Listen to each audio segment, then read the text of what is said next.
I'm doing kind of an impromptu, unscripted review because I was lazy and I really didn't feel like recording footage for this game. A couple of reasons for that. One, I didn't really want to have to do a whole review on this game just because it's pretty long.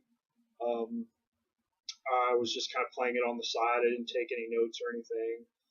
Two, I was playing it with a component cable on my PS2, so it looked really good on my plasma. And I don't have any method to record any kind of component cables right now. The game I'm talking about is Lunar, Silver Star Story Complete. I remember picking this game up when I was it had to have been high school. Um, it was high school. It was like right at the height of PlayStation, the PlayStation 1. I was really into RPGs at that time, but I didn't really like some of their 3D RPG game offerings. And I was looking for a sprite-based RPG. That's when I had read about Lunar. I was really excited to get it because they were like, saying that it was such a big deal because it had all this extra stuff packed with it. I mean, it just looked like an amazing game. It's got like the box, this nice big box, and then have your CD case, your regular Jewel CD case in here, and it's got like it's got the discs, it's got the soundtrack, the whole music soundtrack. It has a making of disc in here too, which I did watch recently. I remember watching it when I was younger, whenever I played this before, and thinking it was kind of cool. Now it's really cheesy. I mean, everybody's so '90s in this making of. So I thought that was kind of cool. It's got this nice leather bound, or I don't know if that's real leather, but it's a real nice instruction manual, and it's got a little bit of a kind of a almost a little bit of a walkthrough for the first part of the game in there, and it comes with a nice little cloth map as well. It's kind of neat. It's kind of neat. It came with all that stuff. I think Working Designs kind of does that quite a bit. I actually have Lunar 2 as well, and I've got everything in there. And I believe there was a pendant that came with that as well, and that's long since gone. I don't know where that went. But I really enjoyed playing through this game again. I hadn't played through it since I picked it up in high school, so I didn't remember the story very well. It was almost a new experience for me, and I really enjoyed it. The graphics are really good, 32-bit sprite graphics. The gameplay is pretty good. The battles are fun and they're kind of strategic. If you've ever seen it, look up some gameplay video of it. I don't have any. I know I'm a bum. But it's a little bit slow. It does move a little bit slow. The battles move a little slowly. But they are kind of fun.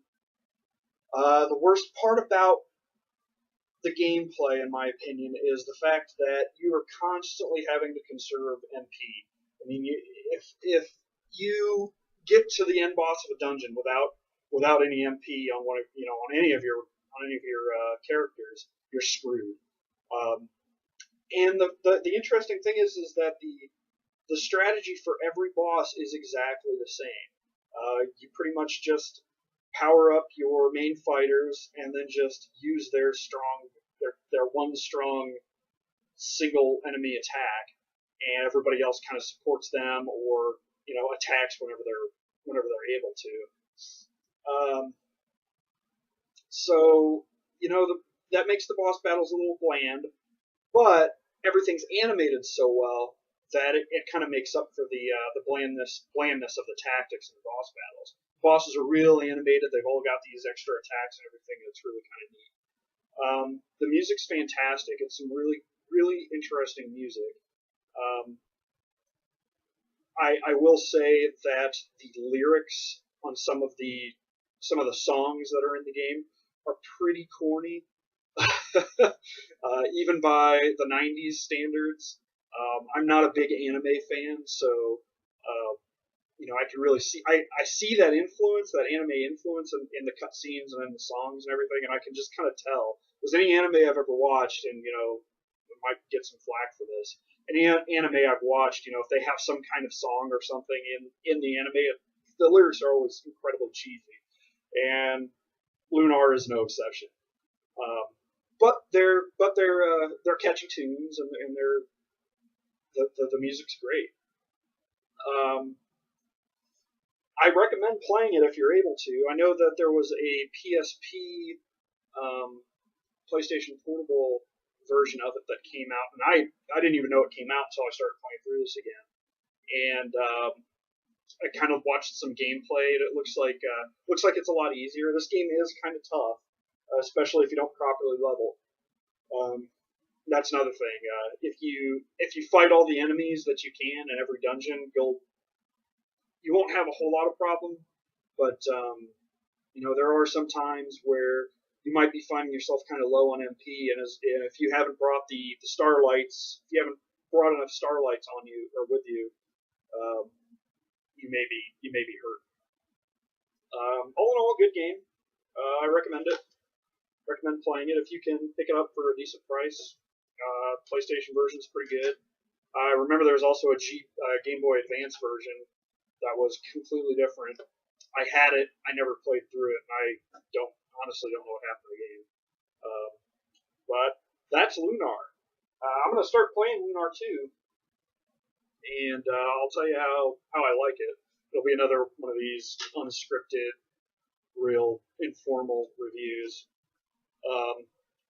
Thoughts on it so far, though, are the battle's a lot faster paced, and I think the presentation's a little bit better as well in terms of menus and graphics and everything. And this is another one I haven't played through since I think I was in college. I was played through in college in 2003 or whenever that was. Well, that's all I've got. Hope you guys enjoyed my assessment of Lunar. A little bit of a ramble, but I kind of wanted to say something about it, even though I wasn't able to record any video. But thanks for watching. Later.